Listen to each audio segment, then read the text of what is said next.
Emotions in chess. Master yourself at the board. How to control your emotions. What do they mean? How to apply how you really feeling during the game at the board, and how not to get sort of messed up inside and play worse due to your emotions. This is the topic of today's video, where we will see a game where I did not master my emotions very well, and my opponent did master his emotions pretty well, and he's actually kind of well known for being good at that. So there's an example to look at. First of all, I got very interested in emotions early on in my life, because my mother was very emotional. She was and you can whatever she was feeling or how her mood was had a big impact on everybody's day in my life. And I thought I was actually, at some point, I decided that it was not really okay that you should sort of determine the mood of everybody depending on your mood. She's dead now, so rest in peace, and I loved her very much. But still, it was a bit, sort of a default, a slightly thing that maybe you could do better. And I decided to try not to be as emotional and controlled by stuff. The thing is, most people think emotions are something that just pops up in their brain, and they also think their emotions are always right. Listen to your emotion, feeling. I feel it. That's much. But maybe that's not true. And I got thinking about that, and I got some hard science saying that that's not true. That's simply not how it is. It's not. Emotions are not something that pops up in your brain and are always right, and you should listen to them and you should act on them. No, they are created, and you are creating them. And actually, you can also decide to create something else. You don't have to feel what you feel when you feel it. You can feel something. You can say, "Oh, this is not helpful for me. I have to to feel something different." It all started. You could say it started a little bit with an ex-girlfriend who was very emotional, and she said, "You make me feel like this, or you give me this emotion when you do that." And I was like, I've had quite a lot of relationships, and say one thing that for certain is that the only thing they have in common, the messed up relationships, is me. So maybe there's something wrong with me sometimes. I'm not sure, but in this case, I just thought, no, I don't decide what you should feel. This simply cannot be true. I don't. It's you decide what you feel. I don't decide what your emotions are. It's something that's going on in you. I'm saying something that's on my part of the board game, and how you interpret that is on your half, and it's not something. I cannot take an emotion and put into you. That's not possible. And I think that's probably why we split up, because I could not really. No, I don't. I will not take responsibility for your emotions. That's not. I can of course look after them, try not to hurt them, and so on. But I'm not, and it's not my responsibility. And then I stumbled on this book by Lisa Feldman Barrett. She also have a YouTube video, and I think she has a podcast probably, and she also have a TED talk. And this book is pretty hardcore, but it's on how emotions are made. And it turns out that the recent brain science says that emotions are sort of created by lots of different things. It's not just it's your past history. It's how your body budget is doing right now. It's also your culture also plays a role in how you will react. That's also why that you sometimes react in one way on the same things, and in other you take it very seriously, and sometimes you can take a joke, and sometimes you can't take a joke. So that's kind of interesting. What I'm of course not an expert. I'm not a scientist. I'm just a journalist or whatever, marketing man. But the thing is, as I understand it, and please correct me if any of you viewers out there know more about this than I do, is that when you experience something, you start to interpret it in both your body. How much energy do you have left? Do you have a lot of willpower? Do you have are you in balance, or are you unbalanced? Are you sort of feeling okay? Is everything going good or bad? It all plays a big role in this. Then there's your culture. How is you usually respond to different things? That will also and how do your peers and people like you respond to this? Then there's the past history of you. If you felt little in a situation, or you felt embarrassed, or you felt shame, or you felt afraid, or you felt strong, that will also determine how your emotions react, and it goes on simultaneously very fast in your brain. Your brain is really fast. It has some neurons that are faster than lightning, and then they have taken maybe 10 stories from the past and put them together for your brain to look at this. Oh, look at this. Now he's doing it again. He's again not acknowledging my feelings, because I remember in that he also not acknowledged my feelings. And so that's the story you're telling yourself, and your emotions are sort of playing this along. And very interesting, by the way. And the thing is, it's something your brain creates from a lot of different areas, and it can also, and and that's what I try to do with my emotions after reading this book and seeing these videos and so on, and thinking a lot about it, is to look at the emotions and say, where do they come from, and is it true? Most of the time, when people hurt my feelings or my emotions, or sort of, it's usually not on purpose. It's I found out, I say, okay, it could just be because they're careless, or they didn't think about that I would be hurt about that, and we didn't, or we have not sort of, we're not in tune with the expectations of what's going on, and so on. So it's usually not so control your emotions. Like Radiohead says, just because you feel it doesn't mean it's there. And they're right. It's not. It's something your brain creates, and you can create a different image. You can interpret things in a different way, and that has wide implication. That also means you have much more responsibilities for your emotions than you may think, because you can rewire them, you can reprogram them, and say, okay, in this situation, it's not because it's not like when I was in 5th grade and got my ass kicked in the schoolyard. It's just there. I have this perspective. I have this perspective. It's nothing personal. It's nothing. So I don't have to feel this way, and so on. That's also the way you should, for instance, if you have anxiety, break it down, find out where it is coming from, and look after it. And saying, okay, slowly refute it, just like if you are having a chess variation. Okay, this is also about chess. This game against Alan Stieg Rasmussen was a very tough one for me, because I had started winning against Jonas Bjerre in a game, and then I lost to Jesper Thybo.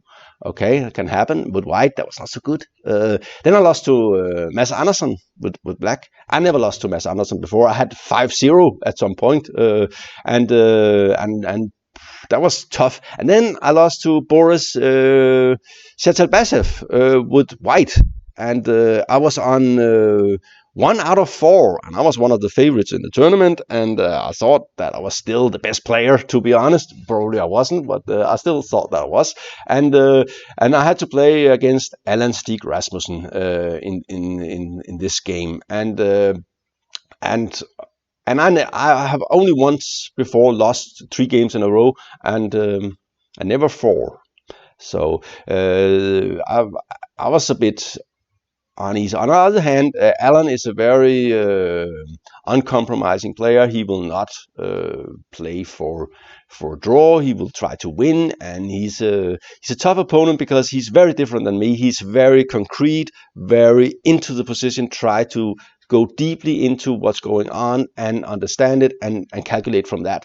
And I'm more like an intuition guy. So we are very very different styles. We have had very strange games, but and Alan is winning the Blitz tournament every time in Denmark. I think he won 7 times or something, and he has very good nerves. He's very good at handling himself at the board. He doesn't get emotional, you could say that. So let's get into to the game. I'm white, and I start with e4. Alan usually played the Caro-Can, and I was prepared for that. And this is the Italian, or here the 2 knights, and I played d3. I just want a position where we are maneuvering. I'm not really after a big advantage. I'm just after a position where what I would call superior understanding of the small nuances will play a role. I think I have that against a lot of players, but most of them just calculate better than me. So it's sort of an even fight. But if we can take the calculation out, then I have a clear advantage, I think. Anyway, h6 is a very interesting move, simply preventing this move, and getting ready to maybe play something like this and this, or and castle is d6 is a nice move, and c3, preventing this bishop from getting chopped off the board by knight a5. Now we can go back to c2 and g5. And I noticed they started to play g5 in these situations, and I was prepared for this, and I think I had seen Alan play this before. So I was not unduly worried about this g5. I think if white plays well, then this square will be a problem at some point. Okay, developing knight, getting ready. This is a common maneuver. You don't really want to have to go this way, when you can go this way and this way against knight something. So it makes a lot of sense to play this move. a4 is another move, and here I think this is not the most played move. I think knight e7 is more played, and something like this, just amassing a lot of pieces on the king side. And I had looked at this position and also read the book by Martin Kravtsev, or read, I glanced through it, and I decided that this position is simply good for white. You just play h3, stopping the pawn from advancing, and then you start to work on taking over the white squares. This is white's idea. It's all it's these squares here that are the interesting one, and if you can sort of sit on them, you will be much better with white in general. Black is hoping to make some sort of an attack, and he also have this that will sort of open the g file and so on, and that can sometimes be dangerous, but in general it's not. It's white should be better on the king side if he plays well. This is a very common maneuver. We have discussed this earlier. The knight is not very good here where it blocks the c pawn, and it's much better on the g6 square, which makes a lot of sense here. And I'm also doing this maneuver, and of course it's nice to have this maneuver coming here. And in general, you can say that that if you are allowed, you will do something like this, and then you will do something like this, and then you will do something like this, then you will do something like this, and you will have absolute control over this square, and black will be suffocated to death, I think. Knight d7 here, d4, queen c8. Is that threatening to take here? I decided it was not. The thing is, this move is just fine. He can take, but it doesn't work. So, and if you don't trust me, I just go here and here. So no problem at all, actually. So rook here, And here I was a little bit afraid of this move, of course, and also I was maybe not feeling completely confident due to having lost 3 games in a row, which I usually never do. I'm usually very solid, so my confidence was really high, and I thought the best move here, if you look at the position, you can feel that the best move is think a4. Taking away more, getting some space on the queen side, and because, and then a4 followed by bishop f and bishop here. But I was very keen on getting my bishop to this square because I realized that if I have the bishop on f1, then I will not have any problems on the king side. And I probably will have an advantage on the other side. And there's also always this square to play about. So here I played the mistake. It's the right plan. It's just not the right executed. And this is typical when you're not in the best of shapes.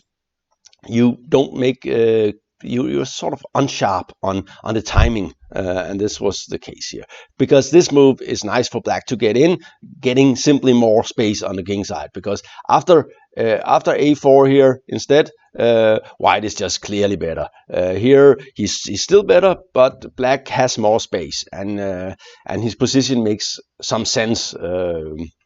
He does. It's not easy for him, but well, b3, and he comes with the knight, and that's also why he covered this here, and that's also why I was kind of like to get my my bishop to f1 fast, also because this could come, and it does look like something might be coming here, but it's not a problem. Queen here, there is this square that is always interesting, and c5, getting more space. Take, and finally connecting the rooks. And you could say that if black could play something like this, then he would be absolutely fine. He cannot play that move. His pawn has gone to g5, so the f5 square will be weak forever, making this guy down here a very important figure. Queen here, and I finally got this move in. You can say now that it's crucial to have some attack on the queen side, and yeah, it would have been smarter to play a4 earlier. But white is still clearly better here, and that's also probably refutes the plan of casting king side in this g5 stuff. It's simply too slow. By the way, I was feeling okay comfortable here. I could feel that this kind was my kind of position. It's white is better, and it's not so easy. And I'm slowly working to get some squares. Sometimes I can even do this, and at the moment I also have this idea. So I'm overprotecting the pawn here to be able to play this move and just sit on him. And then if this comes, then comes this, and this have to go, and his position starts to look like I don't know what. Rook abandons the a file, so we open, and here it comes, knight f5, very nice move, g4, and I was not afraid of that move. And probably it's a mistake, but it does look like black is very, very active, but we see this bishop down here is more or less dominating this knight, so I just play d3. And I don't really need this guy as long as there's nothing happen on the black squares, which there are not.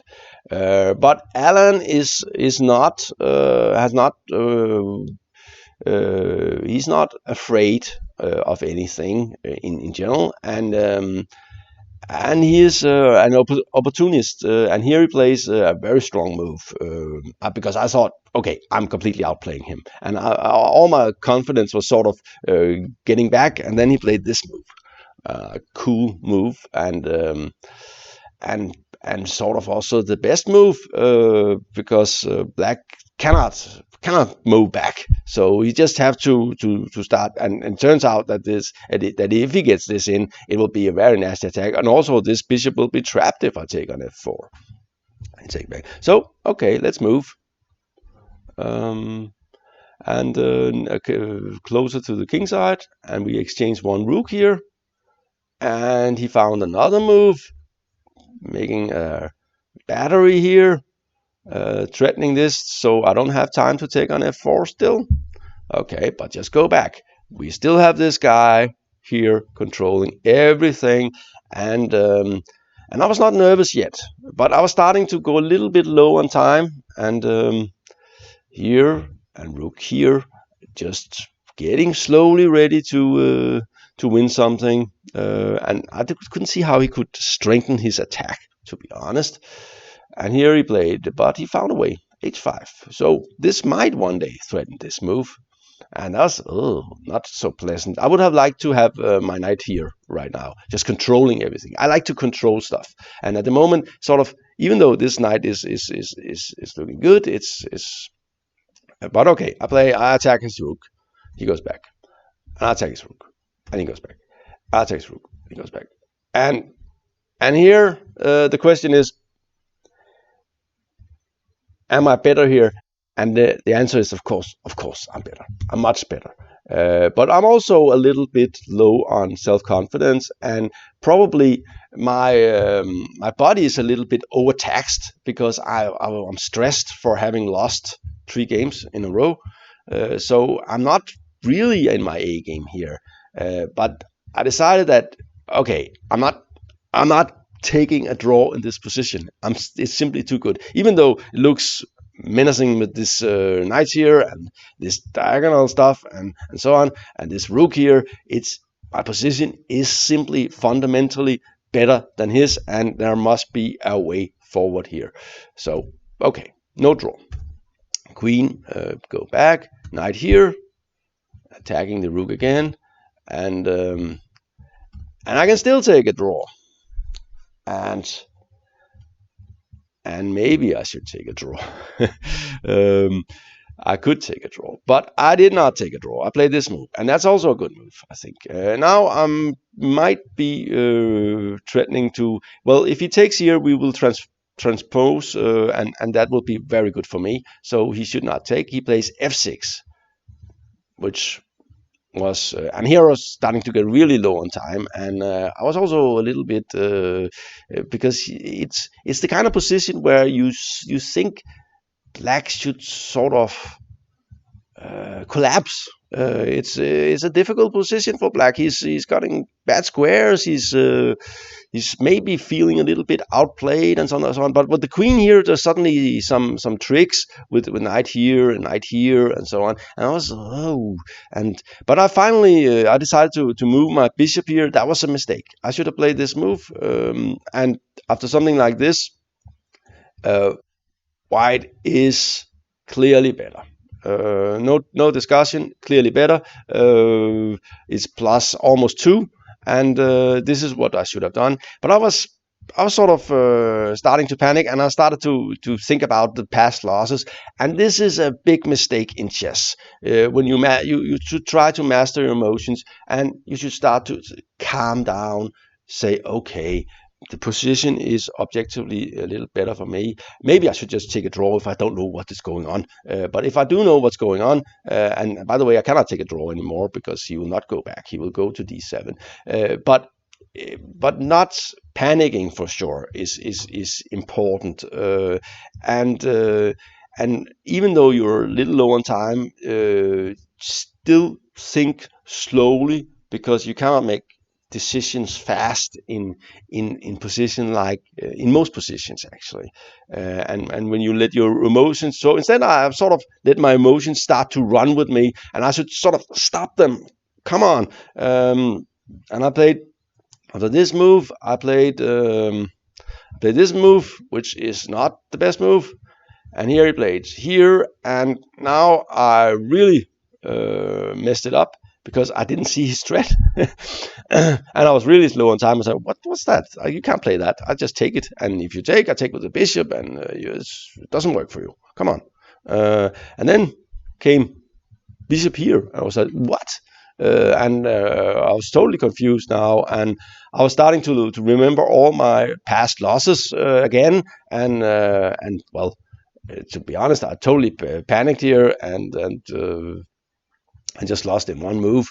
It's of course seriously bad at the moment already. I'm in trouble. I have to play something like this to because he's threatening here, but I just couldn't think. So I didn't see he was threatening on f2. So I played this move, and he took here, and I'm just what? Could he take that one? It was hanging, and somehow that was never ever threatening any of the lines I was calculating. And here I resigned in disgust. And and said okay. And by the way, Alan didn't win the championship actually. He lost to, I think he won against Mads Andersen, but he had some other problems. But this was sort of a typical, and I think if I had not lost all the other games, I would for sure not have lost this game. And that shows that my sort of budget was probably not in a good shape, and that's why you should try to eat healthy, try to control your emotions, maybe even do some meditation. But actually I was doing meditation, and it didn't definitely didn't work in this tournament.